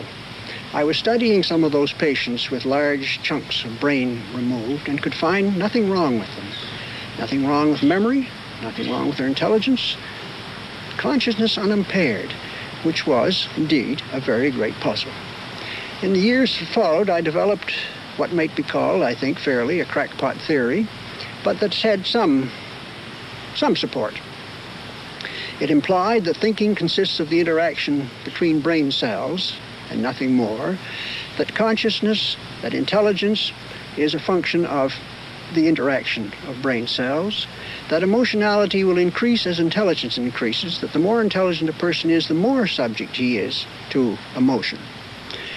It implied that man is a complex organism, complex beyond my imagining, complex beyond any words of mine, and all this with no element of the supernatural at all. Perhaps a more generous view of human nature begins with wonder at the machinery that makes it. This evening, we've seen progress towards understanding how our personal systems of brain cells arouse themselves, watch, and learn. Consciousness certainly remains a mystery, but in that connection, there's one more state of the human mind to show you. It's the most extraordinary of all.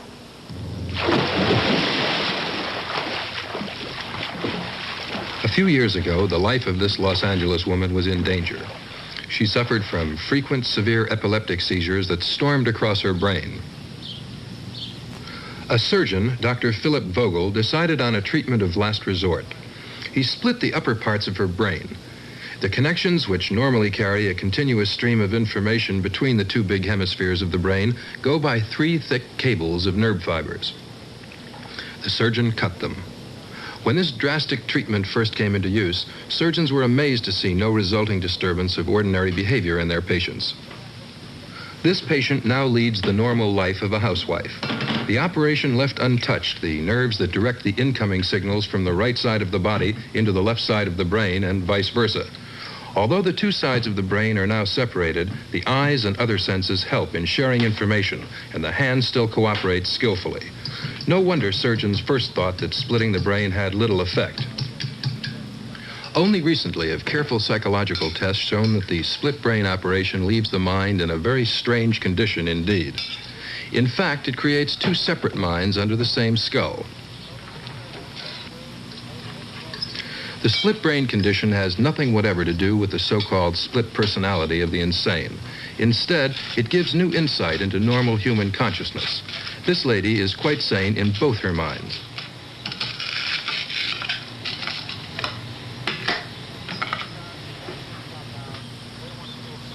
Today, at the California Institute of Technology, our housewife is visiting the experimental psychologists. They've been studying the human split brain here since 1961, led by an outstanding brain scientist, Dr. Roger Sperry. He observes what happens when the housewife cannot see her hands. Put your left hand through the screen, okay? And I'm going to put a number in your hand now. And what I want you to do is signal the answer. So here's the first number.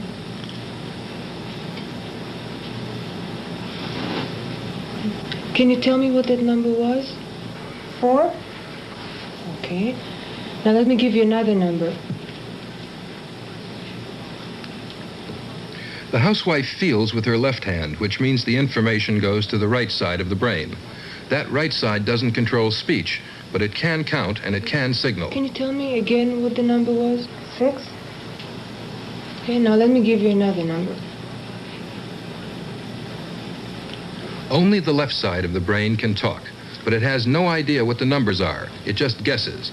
Her left brain doesn't know what her left hand's feeling. Can you tell me what it was? 5. Nor is it just an inability to say the right thing. The sense of touch in the two hands is divided. As we'll now see, the right hand doesn't know what the left hand is doing. Put your left hand through the screen. I'm going to put an object in your hand now. Feel it.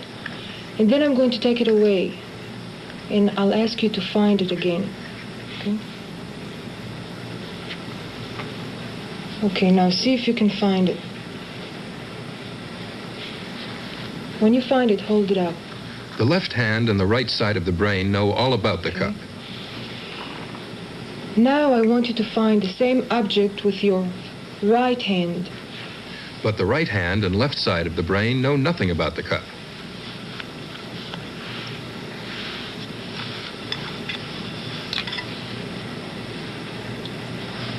Okay. Now I'll put another object.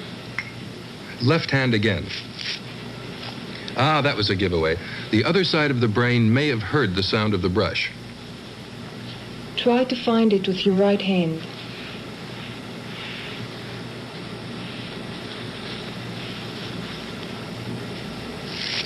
There's an auditory cue there. Yes, she did hear it. Dr. Sperry believes that experiments like these have now revealed the chief mental consequences of the split brain operation. Even after working with these patients for more than 8 years, I still continue to be impressed with the way this surgical division of the brain also divides the mind into 2 separate realms of conscious awareness. Neither mind right nor mind left in these conditions has any direct awareness of the existence of the other side, nor is either one aware of its own incompleteness. The mental capacities of the 2 hemispheres are distinctly different. The left one is the dominant, literate, talkative side of the brain, capable both of verbal reasoning and of difficult calculation. It also is the more aggressive hemisphere and is very much in charge of behavior. And this is the one that we meet in ordinary communication. Special tests are needed to make this left dominant hemisphere stand aside and allow us to uncover the minor right hemisphere. This new test is designed to confirm that although the right side of the human brain is mute and unassuming, it's considerably better at dealing with patterns and shapes. This pickup will keep a check on eye movements because it's essential that each side of the brain sees only what it's supposed to see. This wire will detect any head movement. Have on. They're going to show the housewife faces out of this selection and ask her to identify them. But in fact, they've taken the 2 faces in the middle and cut them together like this. Which of the 2 faces will she identify? When the eyes gaze in a fixed direction, each eye will divide its information between the 2 sides of the brain. Whatever lies off to the right is seen on the left side of the brain and vice versa. So the mute left side of the housewife's brain will see only the little boy, the right side only the girl in spectacles. Neither side will know that there's more than one face. We are going to show you a picture of a face. And after you saw it, point to one of the faces right here on the table with your right hand. Okay, put your face up close and look steadily at the red spot. Keep your eyes steady. That's the face the right brain saw. It's the one on the left here. The question was, which side of the brain would make the choice? The right side of the brain won because it's much better at recognizing faces. It guided the eyes to its target, and the right hand followed its aim. We are going to show you another face, except that now we want you to describe it to us. This is what you'll see. Only the left side of the brain can talk, and it should see only the old man. Okay. Watch the red dot. Ready, keep steady there. Seen an old man's face with a beard. Okay. Did you see him clearly? Mm-hmm. And did you remember anything else about him? He had a hat on. Had a hat on, that's right. And was nothing unusual? No. Nothing strange? And a beard. You said a beard. Do you think? Looked like he had a beard. There's a lot of hairs. Right. Yes. He actually had a bushy moustache. Maybe that's what it was. Yeah. For those of us in brain research who are beginning to think beyond behaviorism, the findings in these patients narrow down somewhat the search for that number one enigma, the nature and localization of the conscious mind. The results seem to pin down our conscious functions to those upper regions above the brain stem and the cerebellum. It looks now as if consciousness in man can be tied to the living, alert brain in action. I just can't agree with colleagues who insist that our conscious experience is only a mere passive byproduct of the work of the brain. My own view would make consciousness a real force in brain function, giving our thoughts, mental images, feelings, and so on a direct controlling influence in brain activity. If Dr. Sperry is right, the conscious mind of man is brought back into the physical world. Its powers will be fully stretched if it's ever to understand itself. But this ambitious scientific enterprise is well begun, as all the discoveries we've sampled this evening show. The aim isn't to degrade mind to matter, but to upgrade the properties of matter to account for mind, and to tell how, from the dust and water of the earth, natural forces conjured a mental system capable of asking why it exists. This is